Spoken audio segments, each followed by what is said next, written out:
Hey Hey guys, guys, welcome to Likewise Pod's 12 Days of Podmas. I'm Issa. and I'm Sam, and we're so excited to cozy up for another episode today So grab your hot cocoa or any other favorite seasonal bev. because it's time to get holly jolly. And today is extra holly jolly. Christmas really came early for us this year because we are bringing to you another guest episode, and we cannot be more excited to have as our guest today the one and only Sierra Spencer at Sierra Spencer Books on Instagram. And we are just so excited to talk all things Eastern Standards. So feel free, Sierra, to share whatever you want about yourself. Yeah, thanks, Sam, and Issa for having me. I'm so excited to be on the Likewise Pod. I'm Sierra Spencer, and I have an upcoming release called Eastern Standard. It comes out January 5th, and I'm sure we'll talk way more about it. But I also have two other books, Developing Feelings and Troped, and I'm sure we'll talk about those too. But yeah, I'm excited to be here and talk about some romance books. Yes. Oh my gosh. Our favorite thing in the world these days really is romance books. So Yeah. if you've been listening to the previous days of 12 Days of Podmas, you would know we got rid of roses and thorns, and instead we're talking about what flavor of candy cane we feel like at the moment. So I'll start us off, and I thought long and hard about this. I decided I was feeling like a grape candy cane and not like a Ooh, regular grape. I was ooh. kind of feeling like the Nerds grape candy canes. So I don't know. Grape is like my favorite flavor of everything, which is weird. I know a lot of people hate on grape flavored things, but I love it. So Sierra, what kind of candy cane do you feel like? Um, I think I'm gonna go classic peppermint, like we're feeling like, in a routine and we're just living life. And that reminds me of a classic peppermint candy cane. Love that. Love me a good classic peppermint candy cane. Also, Sam, I'm definitely there with you. I love grape flavored things. So Amazing. yum. Um, I did not think long and hard about this at all. I honestly am panicking a little bit right now. But it's fine. I feel like today, Sam, I cannot remember if you said that you felt like this one day, but maybe you did, maybe you didn't. But oh well. I feel like an Orange Crush candy cane. Yes, No rhyme or reason. It just sounds so good right now. it does sound good. I really badly wanted to say classic peppermint today too. Um, but then I was like thinking about it and I was like, I feel like I couldn't remember what day we did that. Maybe we did that for day 7, but I can't remember. There was like a day where both Issa and I were classic peppermint. Mm. And I was like, is it bad of me to say that again? So I picked something else It's just classic. Like you could be a classic peppermint every any day. day. Yes. So Yeah. good. And it's so funny. All three reasonings very different from the other. True. um, It's just versatile. but anyways, It yeah. can be anything. No, it's so good. I love it. Uh, but anyways, after that fun little intro, I love it. I think it's so fun. Not to say that roses and thorns aren't fun, but yeah. Um, Well, my husband was telling me that Rose and Thorn is perfect because in Troped, our female main character is Rose Thorn. So we were like really excited about Roses and Thorns. But candy canes are great too. So I'm happy with either honestly, one let's do roses and thorns. Okay. Okay, well, my rose is I get to be on Perfect. the Likewise pod with you guys. So fun to meet you. And my thorn is that let's see.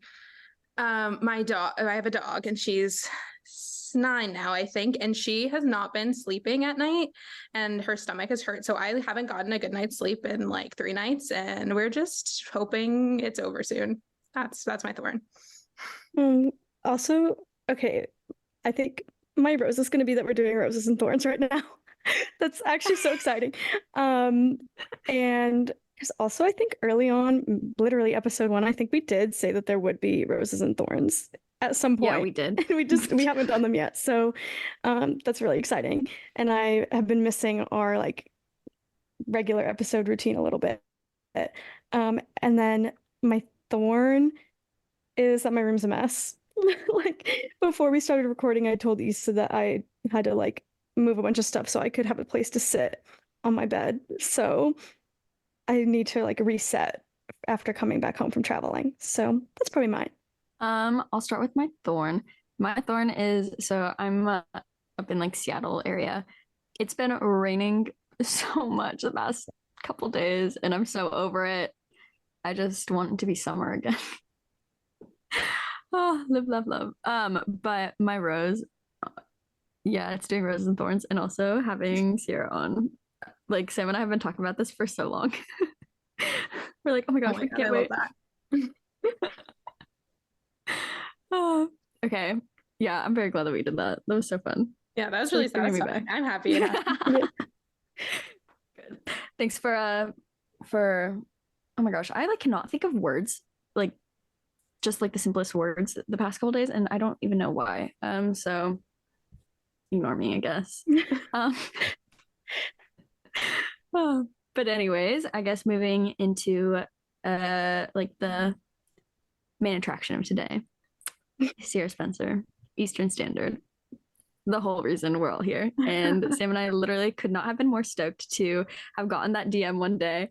We're like, oh my gosh, could this be another indie author friend?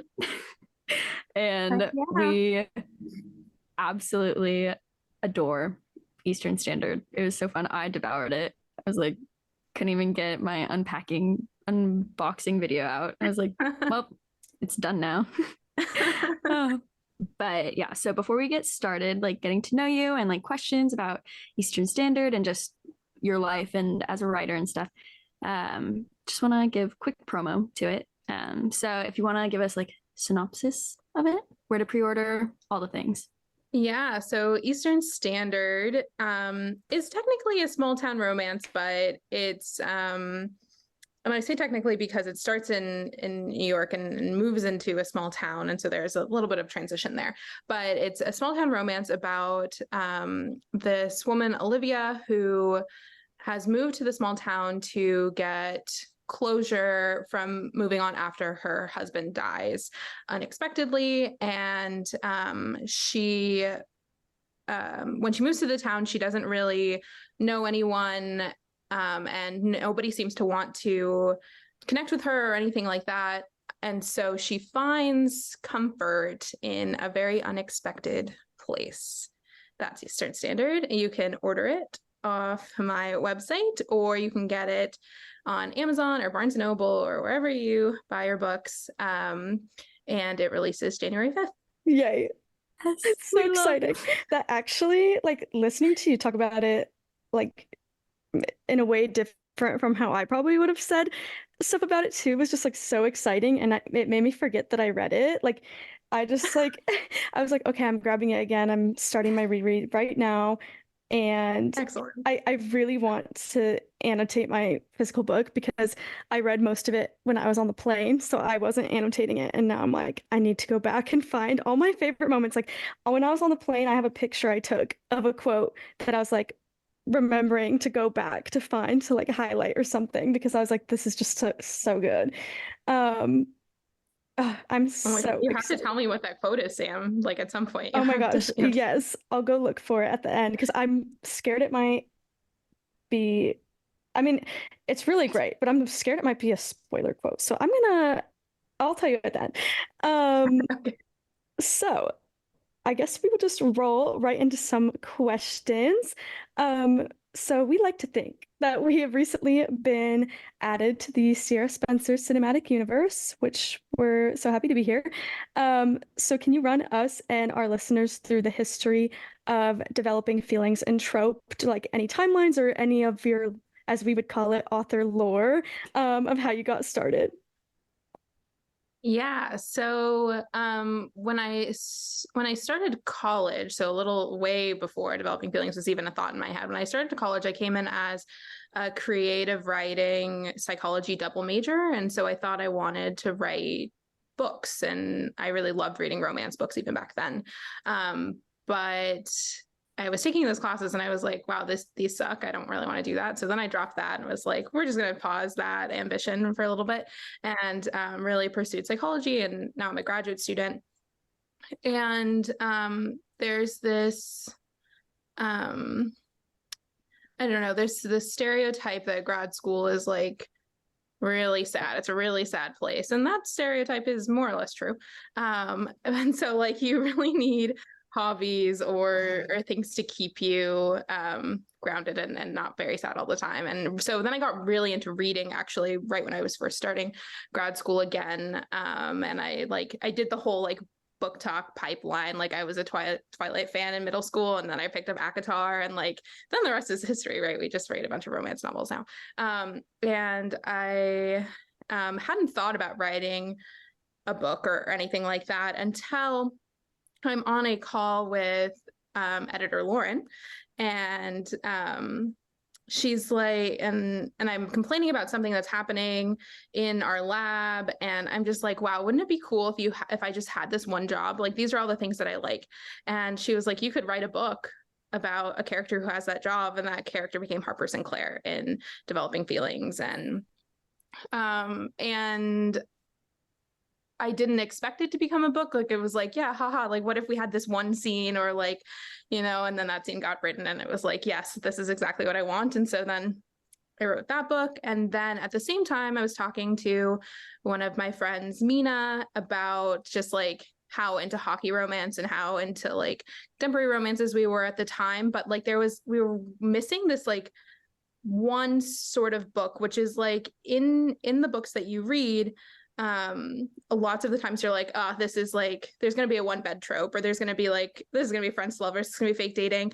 But really, it's really fun when like people in those books call those things out. So like one of my favorite books is the Love Hypothesis. And in that book, there's this scene where the main characters probably have to share a hotel room, and she's like, it's going to be one bed, and he's like, no, it's not, I booked 2 beds. And she's like, don't you know how these tropes play out? Like it's going to be one bed. And I always thought that was so fun. And so I was like, what would happen if we wrote a hockey romance where like the girl just like was really into books, and she isn't really that into having her own relationships, but she's really good at spotting or creating instances where tropes could occur. So like meet cutes, or like I don't know, like little like micro tropes like pool hall scenes, or like wearing jerseys at a hockey game, or like whatever. And so that's how trope came into fruition. And yeah, that's where I was at. So some of tropes got written while Developing Feelings was still being written, and some of it got written after Developing Feelings had been released. But yeah, it all happened just really quickly. Like there was no like sort of uphill climb, like maybe I won't write a book, maybe I will. It just like, here's this idea, and then I did it. Oh my gosh, that's so fun. Okay. So as you know, I did buy Troped in Developing Feelings on Black Friday. I was like, feel like it's illegal if I don't. And I was trying so hard to finish Developing Feelings by the time like we got on our call, but I'm like 30 pages out. So basically done, but not quite there. And I was like, oh my gosh, this is so funny. This sounds like her life. And then you were like, yeah, it's like based on my life. I was like, oh, that makes sense. Yeah. So one fun thing about writing Developing Feelings, which is, I don't know if it's fun. I don't know why I said it was fun. It's actually not fun. It's because, so when I'm picking up romance novels, I really have a hard time getting into like a third person perspective, like third person omniscient. Like it's really hard for me to like dive into those books. But it was also really hard for me to write Developing Feelings in first person because it felt too real. Like it felt like I just like lived this day. Like I don't want to come home and write it. Like I need like some amount of separation. So like approaching that from a third person perspective was like my way of being like, it's different. It's like it's happening to them, not me. Like I'm gonna dissociate from this. But also pretty cathartic to write about, and like really lay things that I was really experiencing out in the book was really fun. That is so interesting to me because it's like you can like read our minds a little bit. Because when I first started reading Developing Feelings, like the first thing I said about it to Issa, I was just like, I said, it's third person. Like that was like one of my first things. I was like, oh, it's third person. I didn't expect that. And then I didn't really notice it anymore after like when I first started, because I was like noticing that. Um, because I don't read a lot of third person books. I realize, I mean, especially it's not super common in romance books. So I was just like, ooh, I'm scared. But then like I was like, wait, there's nothing to be scared about. Like I was just like having so much fun. But it's funny, like if you go into our texts, that's like the first thing. I was like, I just started developing feelings. It's third person. Like that's Yeah, it's like a quality, right? Like if I'm recommending a book to someone, and it's third person, I'm like, it's third person, just so you know. Like it might take you a while to get into it. Yeah, I don't know. I tried to like make it like it's a Jane Austen style of writing where it's like third person omniscient, where like it doesn't necessarily feel like it's actual third person. It feels like you're actually inside the character's head as it would be first person. But I just like I could not write I died every time I tried to write I, and I just we bailed out of that so fast. But yeah, I hope people like stick it out for a few pages just to get a sense of that when they pick it up. yeah, it like still felt very like split point of view, like and that you were like really intensely following the person you were with. So it didn't even like I don't know, it was very different and I really liked that. Yeah, honestly, I forget that it is third persons. And like, I mean, today I was like reading it, and then I like took a break, and then I came back, and it said like, "Oh, Harper," blah blah, blah. I was like, "Harper." I was like, "Oh, right, it is like this third person," but it's it's very much like the way that like kind of my inner monologue is, because I feel like a lot of my life I'm just like looking at myself living my life. So kind of like in this, yeah, like omniscient, like third person slash first person sort of way. I was like, oh, interesting. Yeah. So you mentioned with trope that you kind of thought about this with like one of your friends. How was your experience writing with a co-author? Um, I don't know the word I want, like weird, like different.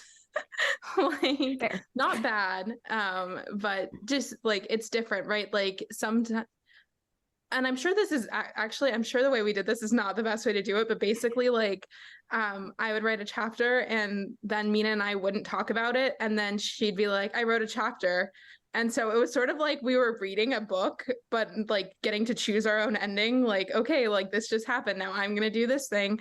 And we would go back and like edit each other's chapters, and we'd say things like, this, I didn't expect this to happen, like maybe we should change it. So there was like editing and like feedback given, but like for the most part it was like I have this idea and I'm just going to write it, and if you hate it, let me know. And so it was sort of like writing in a little bit of a vacuum, like I would in something that I wrote by myself. But then you get like, surprise, this other thing happened that you didn't have to write, so you can just enjoy it for a second and then figure out how you're either going to fix it, because sometimes we write things with like plot twists or we break them, and then we're like, guess you have to deal with that because I don't want to. And that happened a lot actually at the ending, where it's like, you have trope does have like a third act breakup part, and so it was like we wrote that, and I was like, I don't want to fix it. And she was like, I don't want to fix it. And so then for like a few months, it just sat there, and she's like, we have to fix it. And I said, I still don't want to fix it. I'm writing Eastern Standard. And, and she was like, okay, I'll fix it. And so she wrote that ending, and I edited it. And then Lauren edited it. And, that's just how it went. That's so fun to hear about. Just because like I guess we have like a separate angle, kind of like we had this thing where like, oh, we know what it's like to like work creatively with a friend and like compile your different ideas together into one thing. So sometimes you still have an episode idea, or I'll have one, and we'll like put it on the doc, and then somebody else will add like the bullet points, and we're just like, wait, this is not what I was thinking at all, but I like the direction you took it.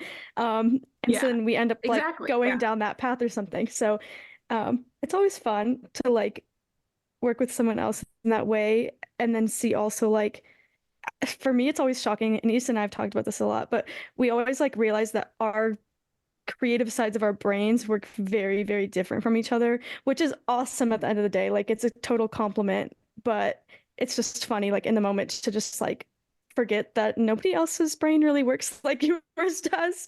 So it's always just an interesting experience with that. Okay, you've mentioned editor Lauren. We would love to know more about working with your editing bestie. We love getting to see her Instagram account and just like getting all the behind the scenes of editing and little sneak peeks here and there. Yeah. Writing with Lauren is really fun.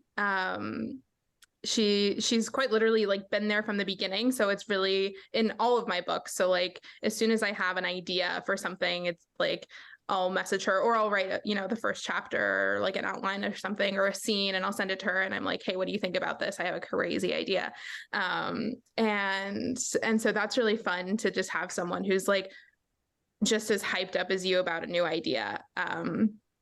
And so that's one of the best parts of working with Lauren. The other is like when I get stuck places. So like I'll write a scene and I can't just like, write it and be like, you fix it. I actually have to fix it. But Lauren's really good at like, okay, well, if you do it this way, then like this is more in line with that character. But if you do it this way, you can cause probably a lot more pain. And maybe we should do that thing and just see how it goes. And then sometimes it's like, maybe you just need to like, I don't know, write like something out of order. Like Lauren and I are so in tune with my writing process that it's sort of just like, actually, like maybe you just need to do it this way and then see how it goes and then backtrack and things like that. And so it's been really fun to have just like someone who's like on your same wavelength, like bouncing ideas back and forth. And honestly, it was one of my favorite parts of writing is just like finishing something and I'm being like, I love this scene, I love this quote, I love this whatever. And then you send it to, your best friend and they're like, oh my God, you are amazing. This is the best piece of literature I've ever read. And it gets you so hyped. And so, yeah, I love writing with Lauren. Gosh, that's so fun. Like, I mean, I know Sam just talked about how, I mean, we're like, we have like similar things like that. I mean, with the podcast, not with the book, but and so it really is like so much fun, like having someone who is like your number one fan and like in this just as much as you are and like wanting you to do well. And then like in turn, they do well. Yeah. Sometimes I think I'm like, I think that Lauren has the hardest job out of the two of us. And she actually gets very little benefits from this job. I mean, she gets to read a book before anyone else, but like, that's, I don't know if that's the best perk, but like she has to take like lots of my ramblings and make them into something slightly more coherent. And like editing is my least favorite part of this whole process. Like when I write a chapter or something, I'm like, yeah, I want to reread it once it like someone else has made it like sensical. Like I want to read it when the typos are all removed and like the quotes are where they're supposed to be. And yeah, so I'm very grateful to have Lauren in my corner when it comes to those things. I'm glad that you do have that and like not just her as there like to be your editor and stuff, but just mostly just to like be your friend and like be the support there because that's so needed in any creative venture. Sometimes actually having Lauren is bad for productivity in other places. Lauren and I share an office. And so when we are in the office together and we're actively working on working on a book or a scene or whatever we're doing, grad school things don't get done. And so it's quite dangerous actually to have us in the same place for too long because, one, like grad school is like, at this point, we're too far along to just like stop what we're doing and like, and not finish. And so yeah, I don't know. Like if I have this new book idea that we're working on right now. And I know you're gonna ask me about it later, but when we can save it for later, but it's sort of just like, I just want to do that thing. And why would I do anything else if I want to do this thing? And I have Lauren behind me at her desk and we could just talk about the thing all the time and not write all of these papers I'm supposed to write. So there's some balancing problems we have. Work-life balance is skewed sometimes. That is like the most relatable thing ever. Like when you were talking about that just made me think of all the times Issa and I have like gotten together thinking we're gonna like record an episode and then we just talk about life for hours or before we record we'll be on the phone and we'll like talk about what books we're reading for a whole hour and then we're like maybe we should start recording now and then half the time we decide to have that exact book conversation again. So that happens to us all the time. So it's nice to know that there's other people who get in that group. But it's fun though. Like I think it helps keep like our friendship alive outside of our like working friendship in a way. Reading Eastern Standard. So, like as you said, like it's about like this woman and her husband died, and so like second chance for her, all the things, like so fun, and like you so beautifully like wrote about like her grief and then just and other people's grief and just how it all is like grief is so it's so hard to write and so hard to like write it well. Like I've read some books and I'm like, okay, I guess. And just like my own experiences with grief and other people, I'm like, why can't everyone just grieve the way I do? I would Yeah. make it like so much easier. Like some people are so wild or so like apathetic, like just be the way that I am, and then it would all make sense. But like what inspired you to jump into like such a deep topic for the context of Eastern Standard? Yeah, that's a great question. And I think I don't necessarily, sometimes I think of characters before I think of plots. And I think that was the case here, where I thought of Olivia as a character and I thought about a character who was moving to a small town. And in small towns, I mean, usually this is the plot, but like something brings them to the small town and like they make friends pretty easily, and it's a small town, everyone likes each other.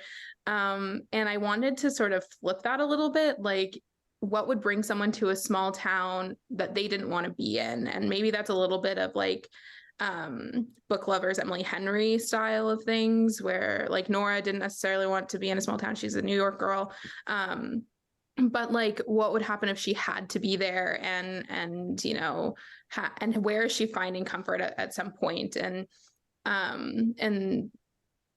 don't know why, but I thought the only reason someone would want to do that is just like something in their life has changed astronomically such that they can't ever go back to their regular day-to-day lives, and there's very little things other than like irreparable grief that can do that to you. And so and then I also wanted to tell the story about how people grieve in different ways once that sort of entered the picture.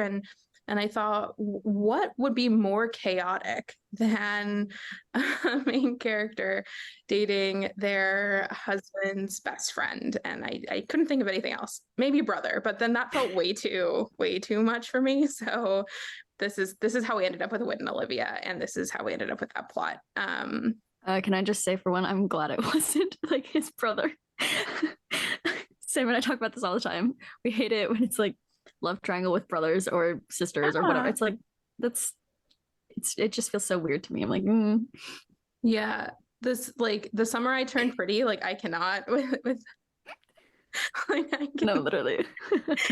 Yeah, it's like there's a certain level of proximity where like I think what gets Issa and I is sometimes we both don't really consider ourselves people who really like love triangles. So then I think like sometimes we're like, oh, I actually like this love triangle. This is fun. But then you get like a situation where it's like so close, like the summer I turned pretty, where it's brothers, and you're just like, you know what? Maybe I can't do this. Yeah, it always like I don't know. I feel the same way about reading love triangles, where I'm like I could like it, and then it just like it goes downhill. I don't know. Every time, like almost every time, I'd say. So yeah, I agree. Yeah, which I guess also in a way it's weird. I did not even think about Eastern Standard really even qualifying as a love triangle because like it's not. But also like if you think about it, I mean, maybe I guess you could say it is at the same time. It is for like 0.5 seconds, right? Yeah. Like it had the bones to be a love triangle, or like this like weird love triangle that only one of them knew about, right? Like Yeah. So I feel like that doesn't count as a love triangle. But sometimes I often write tropes that like I don't particularly love reading. Like I think all of my books at this point have been like friends to lovers, but I actually don't find myself being like, wow, I could go for a really good friends to lovers. Like I'm definitely like enemies to lovers, academic rivals. Like that's what I'm here for. So Yes, that is very similar to us too, except I do know Issa really loves friends to lovers. Um, Okay, out of curiosity, I know it's hard to think of something very specific, but do you have like a favorite line or moment that you've written? Yes, and it is from Eastern Standard. And I don't know why it's my favorite. I think it's just like I think about it in my dated, like I could be doing something and like I'm like, I don't know, like walking outside or walking my dog or something. And I'm like, oh yeah, that quote exists in my head. And it's holding his collar pressed to my face. I breathed in a stale version of him. And it harmed me irreparably to write it, to think it, to experience it. And yeah, that's my favorite line that I've written. Oh my gosh, I remember that now. I'm like, that was so good. When I read that, I was like, oh my gosh. Like I vividly remember reading that line and I was like, oh my gosh, that yeah. There's something about it that you can just picture it. Like you can Mhm. picture Olivia on the floor of this apartment and she's like going through a box of things and she finds it and it's like the only thing that will bring her comfort for like 0.2 seconds. And then, you know, she puts it on over her shoulders and I'm like, I can see that scene so clearly in my head. Yeah. Oh my word. Like is I mean, kind of on that line, like favorite line or moment that you've written. Is there a character that you've written that you relate to most and who? Yeah, Harper. Harper's I just wrote Yeah, me makes sense. in a book. Um, and yeah, it's just probably always going to be Harper. I don't think I can ever rate anyone closer to who I am, but I don't know. My husband probably isn't going to like that I'm going to say this right now. But when he was reading Developing Feelings for the first time, he didn't like Harper, and I think he still actually doesn't like Harper. and, and it's the character that I think is the most me, and so I'm like, I don't know what that says. Like maybe it's like, you know, like you can't have there cannot be a second version because it would just be too much. Like you can't have two of me because it's just over. So maybe he was reading and he was like, no, there's two of them now. um that's That's my Harper. that's actually so funny. I also it's funny too because I read Developing Feelings and then Eastern Standard, and in both I felt like I was able to like pick like small traits of people and be like, oh, that's so me, or like the way that people interact. I'd be like, oh, that's so like me and this friend. But then there wasn't like I don't know, I'm trying to like think. I'm like, did I have anybody that I'm like, oh, that was so me or something? Um, but that's so funny to hear about your husband not liking Harper. Yeah, he did not like her, and he did not make that a secret. Yeah. I mean, there's definitely times where I was like, girl, why are you doing this? But then it's like, that's every book. I kind of love it Yeah. when I'm like not really rooting for whatever the like main character is deciding to do, where I'm like, this is not what you should be doing right now, but it's great for the plot. So thank you. Yeah, it's great for the plot. There's definitely things in there that Harper does that I would never do.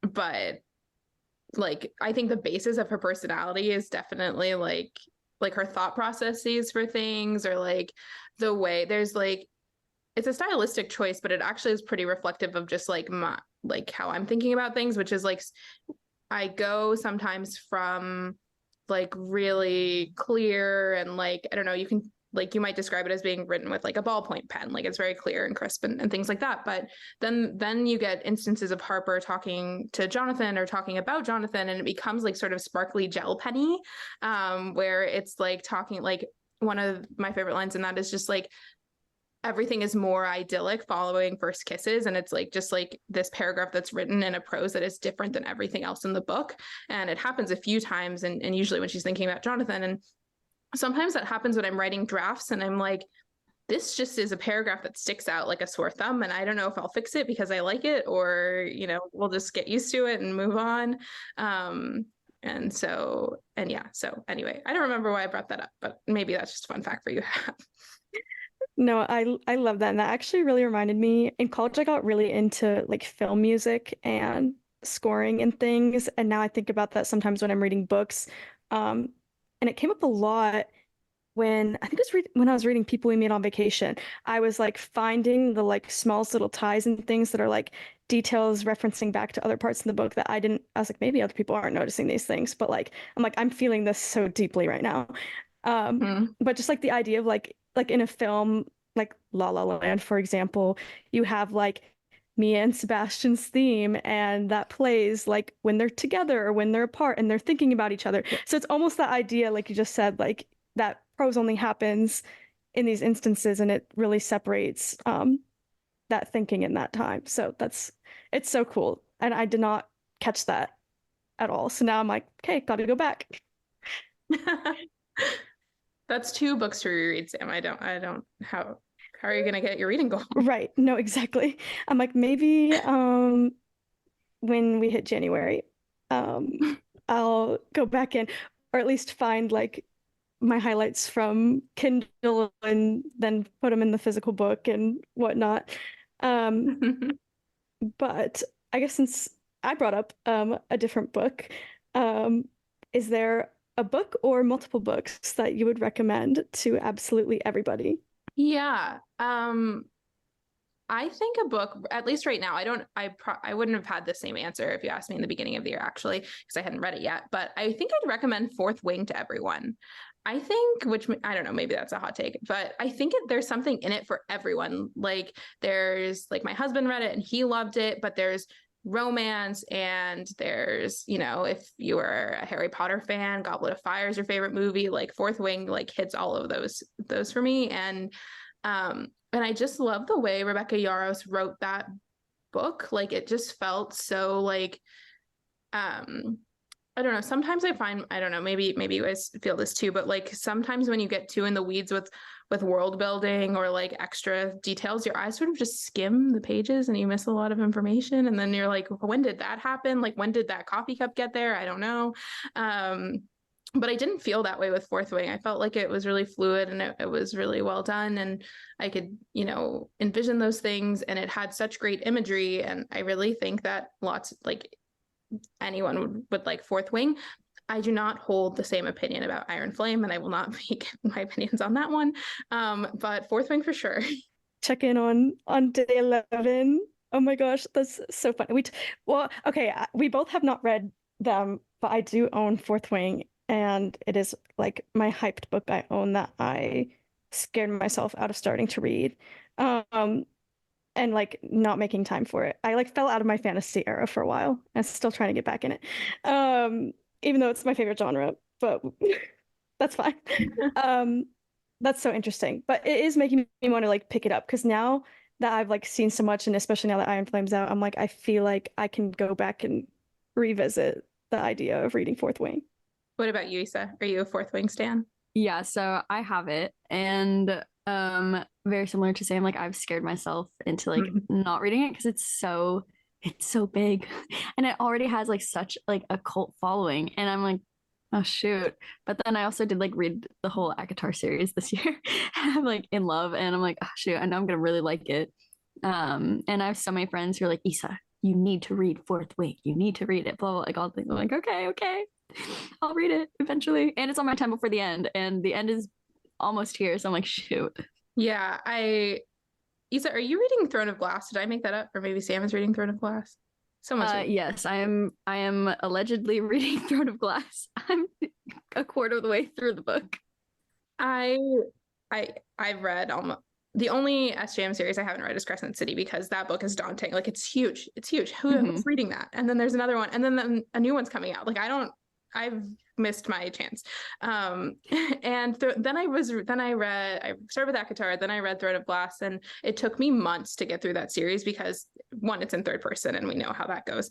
But it was just like so world building. I don't know why I cared about some of those characters. And so I thought maybe I'm not a fantasy girly, I'm just an ACOTAR girly. And then, like From Blood and Ash happened, and I was like, oh yes, no, I'm into fantasy books. Like it's a thing. Fourth Wing gave me everything that I wanted in a fantasy book. It was first person, it was fast paced, it was great. And so yeah, I'm just gonna, if you think that you might not like Fourth Wing because you're having trouble with other fantasy series, I would say that's probably not going to be the case. Okay, twist my arm, you've convinced me. So speaking of, I guess, well, I was speaking about Time Before the End. Are there any books that you are just trying to read as fast as you can before the end of the year? I don't think so. There's one book that this will be my third time rereading it in like a year, but it's and I just love it so much, and I'm really excited to read it again. And it's Morgan Elizabeth's "'Tis the Season for Revenge." Have you guys read that? I haven't read it, I've just seen it. Yeah, same. It's this like Christmassy, Legally Blonde like revenge book, and it's so good. It's just I don't know what it is. It's like when you listen to us like your favorite song on repeat and you're just like all the serotonin hits your brain at one time. It's like that. And so I read it when it came out last year, and then I reread it again in March because I was like, I just need a pick me up, and no, and I need to read it again because it's Christmas. So here we are. If it's about Christmas and it's Christmas, then it's the law, I think. Pretty sure. I'm pretty sure you are right. Oh my gosh, I love that. I've been like trying to think through in my head, like, when am I going to read my Christmas books that I want to read? Because I'm also trying to finish my Time Before the End. Um, but I think I have like some time in mind, especially with Christmas being like kind of like I think Christmas is a Monday or something. Mhm. So okay, yes.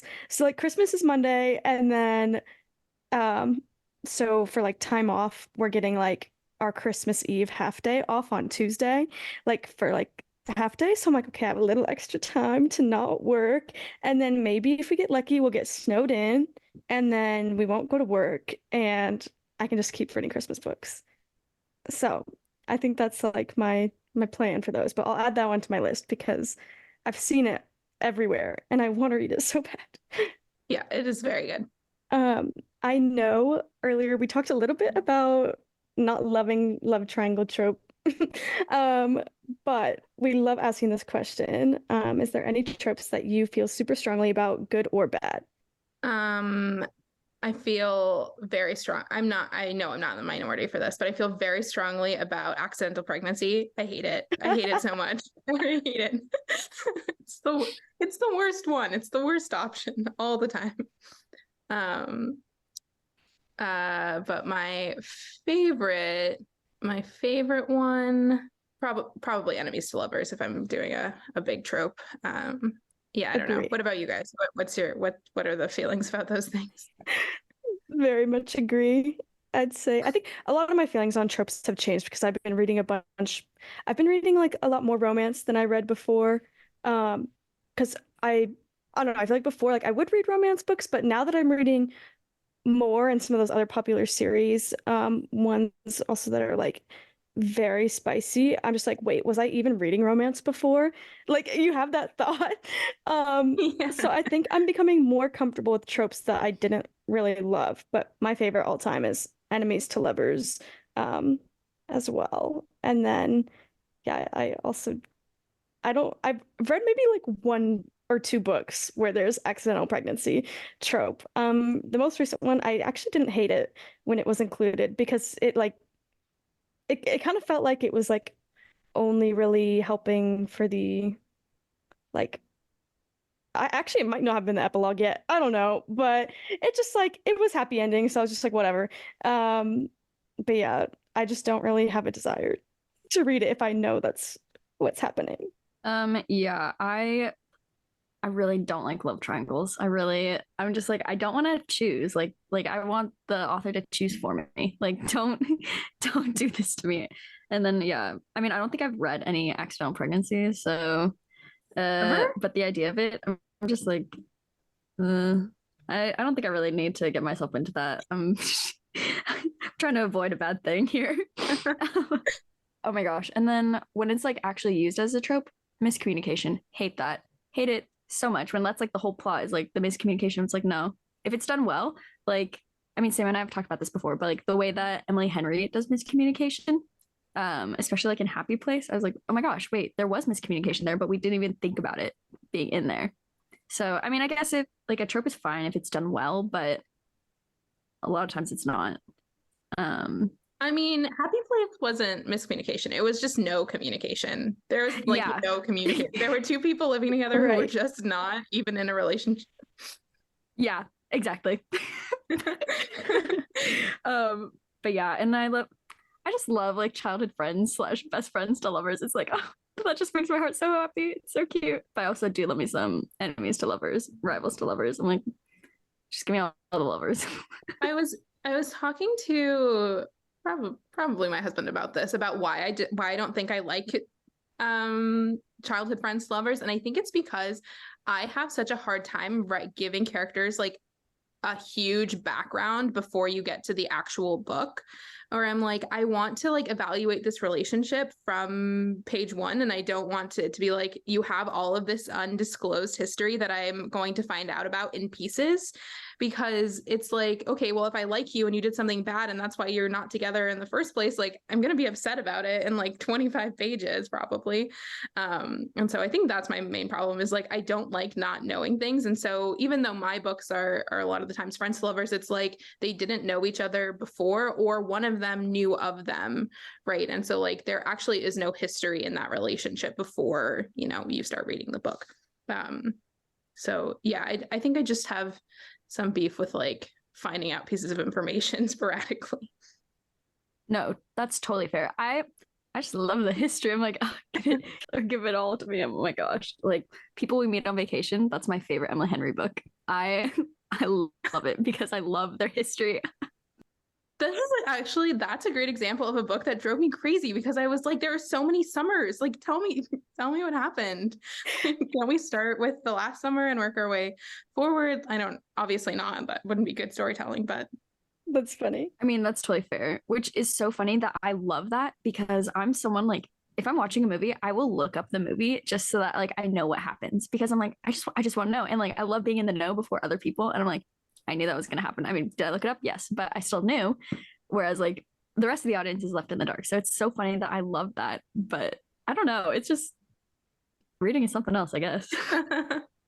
I'm so glad that Issa loves spoilers, because it just like makes talking about books so much more fun, because I could just tell her like everything that's happening in what I'm reading, because like I know she either wants to read it, or if I tell her, like she then just won't and decide she's not interested anymore. But it's just so funny. And like it does like show kind of how different our reading taste is sometimes too, because I'm like, oh, every time I see a spoiler, it fully like ruins it for me. I feel like, but I don't mind that. I'm like, I kind of like them sometimes, but like I followed this like account one day, and you know, like okay, when you follow someone and then right away you start getting like all their posts to the top of your feed. So right after I followed them, I didn't know that they posted a lot of reels like showing like quotes from the like spicy parts of the book. And so every time I would open Instagram that day, there'd be like a reel first thing with like the most intense like quote I've ever seen. And I'm just like, wait, what book is this? And then it'll tell you like what book it is, what chapter or whatever. And I'm just like, do I want to read that now? Like I'm like, I don't know if that's my speed, but okay. yeah, no, totally. I was listening to your pod with Tessa, and you guys were talking like you guys hated on microtropes for so long. At the end of that, I was like, I need to do microtropes justice, because like sometimes like a really strategically placed reel will get me to just drop everything I'm doing and read that book, especially if it's on Kindle Unlimited. Like if there are no barriers to me reading this, like I don't know, like who did this to you? Like, you know, like one of those, like I will stop what I'm doing and read that just to experience that. And so, but some of them are like definitely how you're feeling, Sam, where it's like, maybe that's like slightly too out of my wheelhouse. Like maybe this is unsafe. Like I'm not really interested in that. So yeah, so I feel like a microtrope can either get you to read a book like instantly, or just like if it was on your TBR, it just like moved to the bottom. Like I don't know if I can deal with that at this point in my life.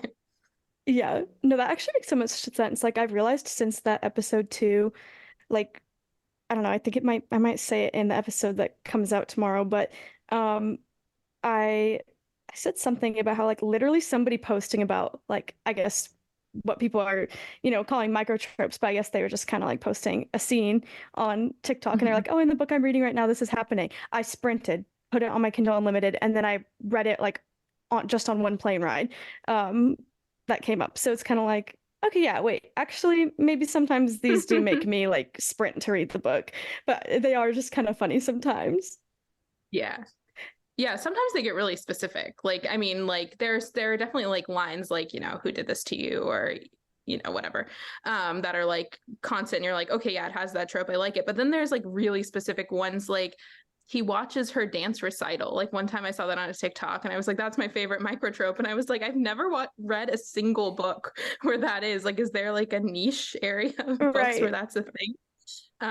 So yeah, I didn't totally disagree with your conversation about microtropes. When it gets like oddly specific, I'm like, that's just a scene in a book, probably just one. I don't know.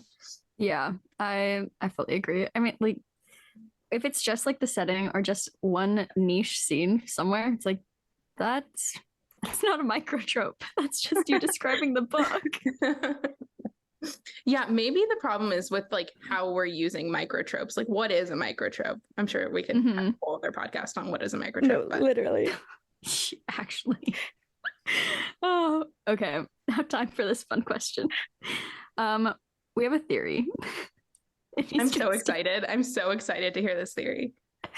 And so I cannot take any credit for the theory at all, but I will take credit for asking the question that led to the theory. So we were looking at it, and this was after you read it, right, Sam? Yeah. This was like right when we like this. I think this is after we recorded day 1 of 12 Days Podmas. We were like so locked in on this. Yeah, and like I mean, we literally can talk about books for hours and have the exact same conversation on the podcast that like we record right after our book conversation, and we'll be just as excited. And so the fact that we were like talking about this for anyways, I'll just get to it. So Eastern Standard, we were looking at the cover and I was like, this is such a nice clean cover. Like I am obsessed with this cover. It's so good. And then I was like, but also I don't understand, what is this red dot? Like, why is there just a red dot after Eastern Standard? And then Sam, she's like, yeah, I don't know either. And so we just like started talking about it. And then a couple days later, she like texted me or something and then gave me her theory, which I'll let her talk about because it's hers and she can explain it so much better than I can. Okay, it's so funny because it's like, honestly, the more we talk about it, I'm like, the whole reason we were talking about it is because we're like, sometimes we feel really stupid because we miss like the most obvious like symbolism on like covers or just like things that come up in the book, and we just over the head, like it's just gone, but we're like, we love this book so much. And yeah, I think it was like the next day or 2 days later, and I knew Issa was busy doing something, but like I thought about it and I couldn't even remember what made me think about it exactly, but I was just like, I know what it is. Like all caps, text her, I know what the red dot is.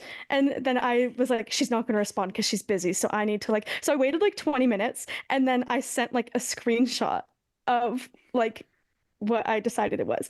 So what I decided, it's so obvious the more I say it, and then I'm like, watch this actually be wrong and it's not obvious.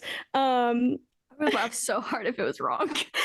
Because we've been thinking about this for like a week, 2 weeks, however long it's been. Yeah. Okay. So then I was just like looking at my phone and and I was like, oh, right, what happens in this book? Like, what could it be? And I was like, okay, like there's voicemails. And then I was like, oh, if someone had a voicemail, what would it look like? And so like I had a voicemail. This is literally how I thought of this. And then like on your little phone app, you have like the little red like notification dot like showing that you have a voicemail. And I was like, oh my God. I was like, there's like a crap ton of voicemails on this phone. So that was, and then I was just like, yeah, that's totally it. And Issa's like, yeah, we'll see. No. This is my worst nightmare. This question is my worst nightmare. And because that's not right. It's so good. So good that I wish it was right. Oh my God. I wish it was right. New theory, new meaning unlocked. I'm gonna tell everybody that's what it means. No, and now I'm like, I need to figure it out for real this time. because what it actually is just so much less depth than you gave that. It's okay, so actually this is not the original cover of Eastern Standard. The original cover of Eastern Standard was a collage of black and white photographs. And on top of it, where Eastern Standard is written, there was a Post-it note. And it was sort of like, I don't know, it felt like very moody, very grungy. And I wanted something that really like just was like, I need something that gives it a pop of color, but I also wanted to feel like final, like on the top of Eastern Standard, there's like, it's like a sentence, right? So like there's the tagline and then like Eastern Standard period. And I wanted to just feel like really final. And so that's all it was, is like, I once had a black and white cover and I wanted a pop of color on it. And red felt final and severe. And like, you know, her husband dies. That's the end of things. And like, you know, it just felt done. But I love that. That's my favorite thing. And this is not the first time that this has happened to me. And I often talk to Lauren about how I'm so scared someone's going to be like, did you pick this because of this really profound reason? And I'm like, no, I didn't. And I'll give you a very concrete example of this. My husband texts me one day out of the blue and it's like, he's at work and I'm at work and he's like, I have a question for you. I have a theory about Eastern Standard. And I said, okay. And he says, did Olivia's husband purposely keep Whit away from Olivia? Like when they were in New York? And I said, that's a great theory. Maybe I wrote that and I didn't realize. And so, yeah, I think that I wish I thought that. I wish I had talked to you about this cover and decided that that's what I was going to do. But no, it just is so clean. It's so good to look at. There's just a red dot because it's the end of a sentence and I wanted it to feel very impactful. This is actually okay. So we're cutting that whole part. This is so funny though, because the way I remember when Issa and I were talking about it too, and because I think we just started talking about it because we were also like, wow, we love this cover. Oh, and I was saying like my favorite thing about it, I was like, I love this font because it reminds me of the Spotify font. And like that was like what was happening in my head. And Issa's like, yeah, I just want to know what the dot means. And I remember us just being like, yeah, it's so fun that it's like red and blue. Like I just love the red accent. And then we're like, but because it's different, like it has to be something, right? And like we even had moments where we're like, no, like, and I was like, what if it just doesn't mean anything? And we're like, no, it's like too different to where it has to mean something. So we're like, we'll figure it out. I'm so sorry. I've let you down. No. I've let you down. A fun fact about the cover that maybe you've noticed, I think it's actually pretty fun. Other people are like, yeah, obviously, Sierra, like that's what it is. The stars are exactly in the same place at the top and the bottom because it's supposed to represent Whit thinking that like the stars are always in the same place no matter where they are. And so like this star is in the exact same location. It's just mirrored down here. And so that's my only fun fact about this cover, other than like there was once a different cover. Wait, I love that. That's so good. I thought it was just like a reflection, like the small town and then like big city reflection. But oh my gosh, wait, I love that even more. That's so cute. I love Whit. Dang. Yeah, I'm sorry. I let you guys down. That was no, that actually, I think I would have been like, it would have been so much more anticlimactic if you were like, that's right. I'd have been like, oh, sweet, I'm a genius. But like, I actually think that this is a way better experience being wrong. But like you definitely like that works. The like logic that, was there. And the logic was makes so sense. sound, and I just wish that I was that logical when I wrote a whole book. That's so funny. Well, with Eastern Standard being so close to release, have you already been thinking about what's next for after Eastern Standard? Yes. And it is something very new, very out of my comfort zone. It is a pregnancy trope. Could you imagine? Oh my God. Sorry. No, absolutely not. Absolutely not. Not even in my like wildest Wattpad like secret pen name dreams would I write an accidental pregnancy. No, I'm writing. This is gonna come out in the fall. And I don't know what month in the fall yet, so don't ask me, and don't ask me the progress on this, but it is a contemporary romantasy called Something's Witchy. And it is about these two sisters who live in another small town, a different small town than Connor Bay. And people in the town are going missing, and a detective comes to town to try and find out what's causing it. And it turns out there's some spooky things happening. Yeah. I love that. Oh my gosh. I'm very excited about that. That sounds so fun. That is so exciting.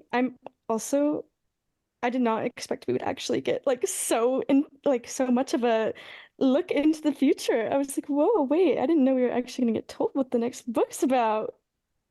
Yeah, don't tell editor Lauren I told you that. I don't know if I was allowed to.